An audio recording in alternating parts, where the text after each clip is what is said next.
Hello, work life warriors. Happy Sunday. I hope you're doing well. How are y'all doing today? The weekend is almost over. How are you doing today? Did you play as hard as you worked? Did you do anything playful so far? I mean, work is like in less than 12 hours. What did you do? I would love to know. Please share with me in the chat. What did you do today to add some play, fun, joy to your life so that come tomorrow, you are ready to hop out of the bed when the alarm goes off to add some much needed value to the world. So please share with me. Tell me, what did you do? Or what are you going to do? Because we still have time. Like, it's midday. So you still have time to make sure that you are fully prepared for work tomorrow. Work is our contribution, and when we do not prepare, when we do not manage our stress effectively, adaptively, Monday feels like dread. The blues. Did y'all know that most heart attacks happen on Monday morning because people hate their job and they are dreading work. So stress is just one of those things that we are going to have to learn to manage because it will never go away, right? We do not need to experience it daily. It shouldn't be normalized, but it is not going away. So we need to be more intentional about learning about stress management, about practicing stress management and wellness, and getting in the communities and environments that support you.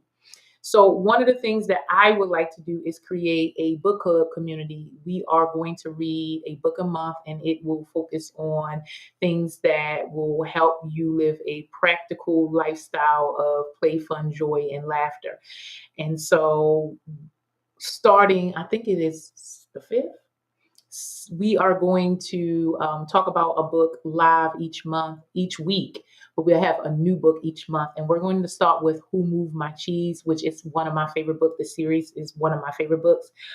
But we're going to discuss it. We're going to read through it. And I would like, as a community, to try to figure out how can we together apply this to an already busy life. What we're reading, how can you make the necessary changes to improve the quality of your life by the content of what you're consuming every single day.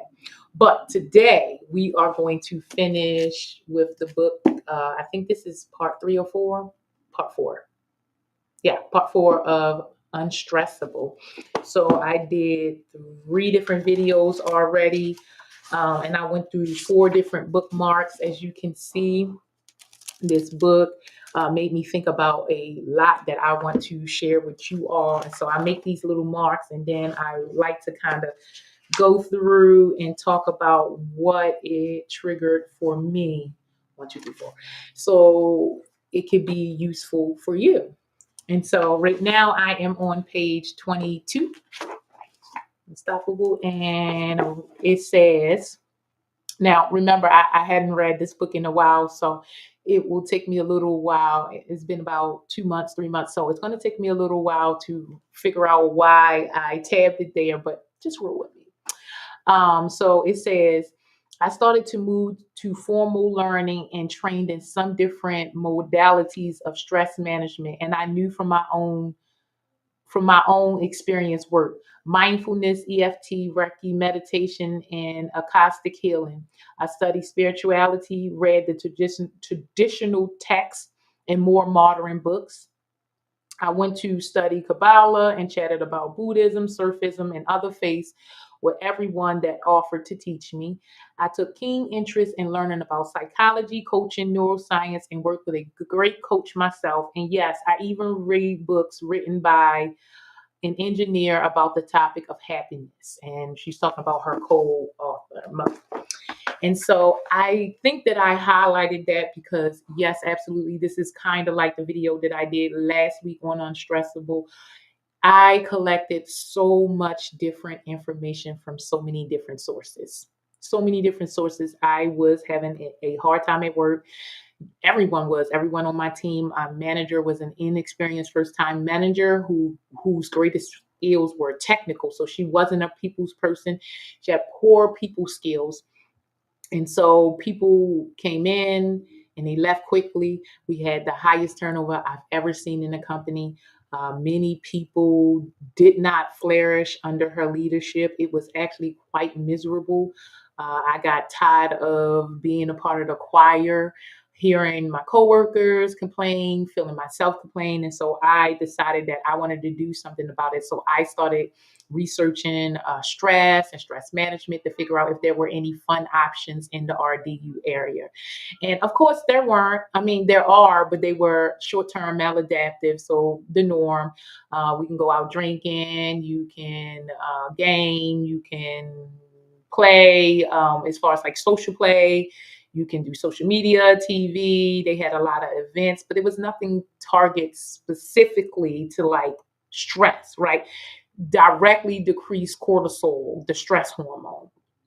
It was more so like distract, withdrawal, avoid your stressor for now, and then you still got to go back to that stress tomorrow. So it really wasn't eliminating any stress. And so I had to look at many different modalities, many different industries. I had to figure out what was practical. There's a lot of theory out there. Of course, we know that exercise is good for stress relief, but in theory, what we know or what we test in the lab doesn't necessarily work in real life. For instance, yes, exercise is beneficial to our health, but if I am extremely stressed out to even figure out how I'm going to exercise, if I'm stressed out while I'm exercising, if it's stressful to even figure out how I can make this work or stressful to make it work, is it that beneficial, right?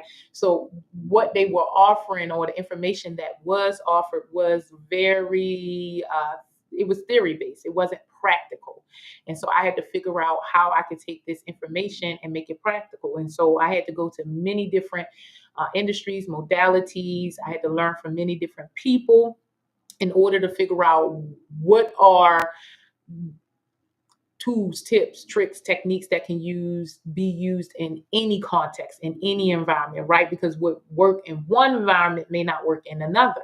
And that's the big confusion when it comes to, stress and stress management, because what stresses you may not stress me, and how it impacts me may not impact you.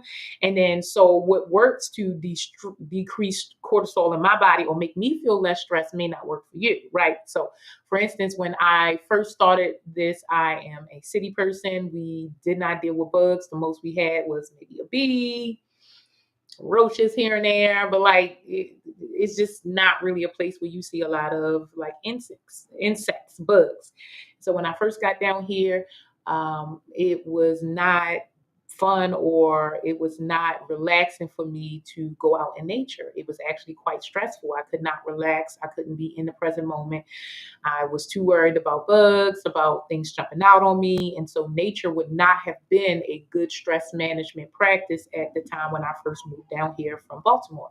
It took a while for me to be able to shift, to grow, to expand, where now nature is one of my number one stress relievers, right? It is one of the practices that I use most often to kind of ground myself and reduce stress, but it wasn't initially. So, what I had to do was make sure that I had a toolbox, many different practices that I can use depending on the context of the environment that I'm in, the context or the environment, to reduce stress. Sometimes in the moment you are experiencing extreme stress and you may not be able to escape, but you can use a deep breath, right?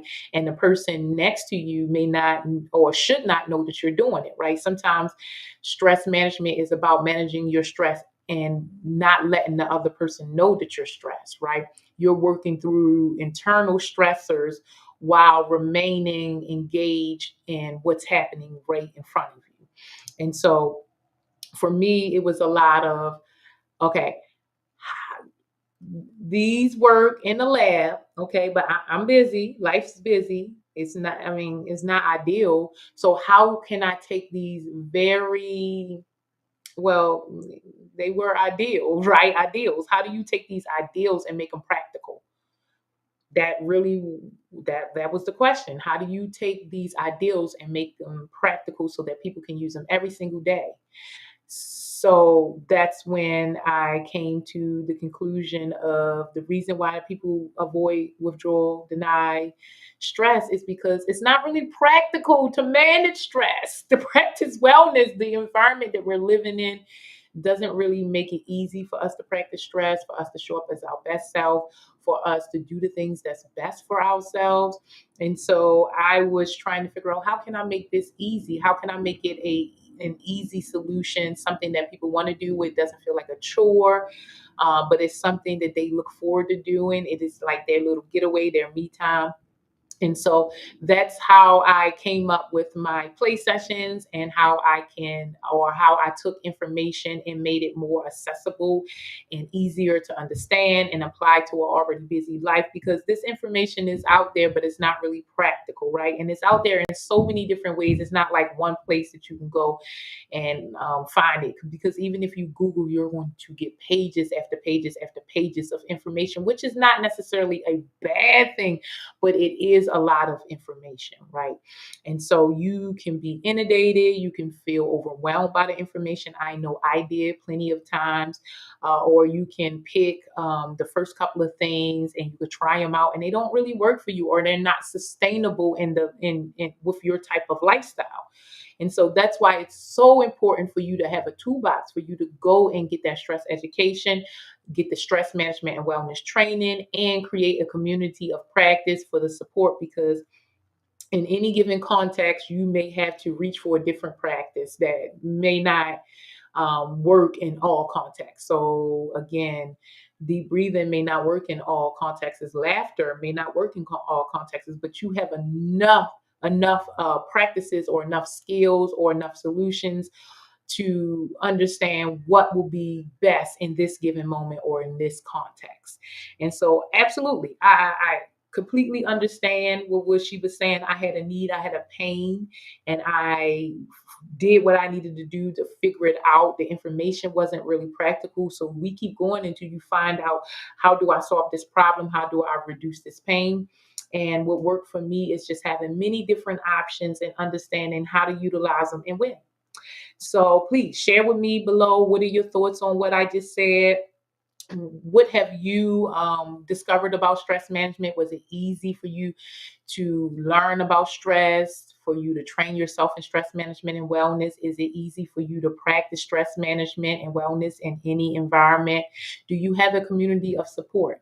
I would love to know. Please share with me your thoughts in the comments, and I will be back here next week for another book review, and you can catch me tomorrow on the inner streets for our stress management well chat tomorrow. So as always, work life warriors, it's your responsibility to get out there and play the stress away. You have one life. It is up to you to improve the quality of your life, and you will be happy that you did. So add some play, fun, joy, laughter into your life. You deserve it. You have one life. Make it count, make it meaningful, and manage your stress. Duh. Have a great day, work life warriors.